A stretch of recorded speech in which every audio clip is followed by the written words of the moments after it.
আরও একটা decoration video নিয়ে আপনাদের মাঝে আবারও হাজির হলাম। হ্যালো এভরিওয়ান, আসসালামু আলাইকুম। ওয়েলকাম জানাচ্ছি আমার নতুন আরও একটা ডেকোরেশন ভিডিওতে।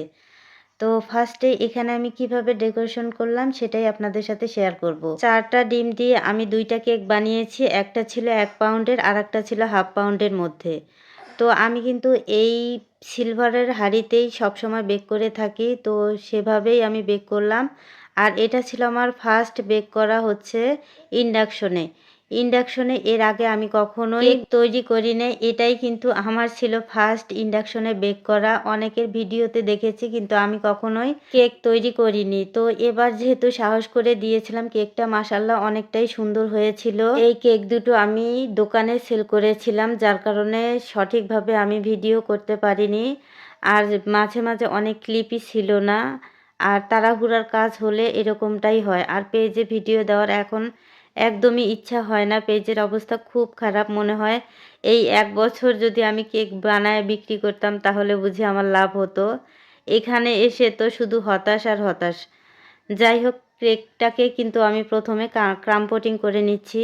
আর আমি সবসময় চকলেট দিয়ে সিরাপটা তৈরি করি, সেটা হোক ভ্যানিলা অথবা চকলেট কেক। আমার কাছে মনে হয় চকলেট গানাশ দিয়ে কেক ডেকোরেশন করলে, কেকের ভেতরে যদি চকলেট গানাশ দেওয়া যায় তাহলে কিন্তু যে কোনো কেকই অনেক বেশি মজার হয়।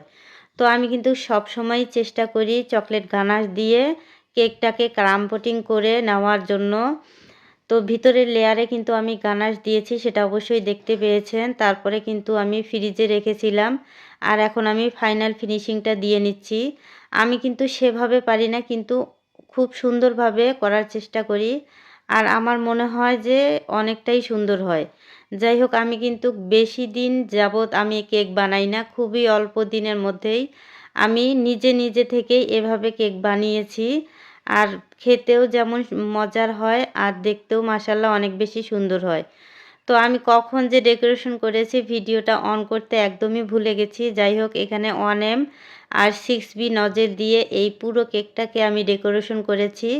আর উপর দিয়ে কিছু সুগার বল দিয়ে দিলাম দেখার সৌন্দর্যের জন্য। বোর্ড থেকে তোলার পর তো আমার কেকটা অনেকটাই খারাপ হয়ে গিয়েছিল। যাই হোক, অনেক কষ্টে কিন্তু এই বক্সের উপরে আমি বসিয়ে দিয়েছি। তারপরে উপরে ঢাকনাটা দিয়ে ঢেকে দেব।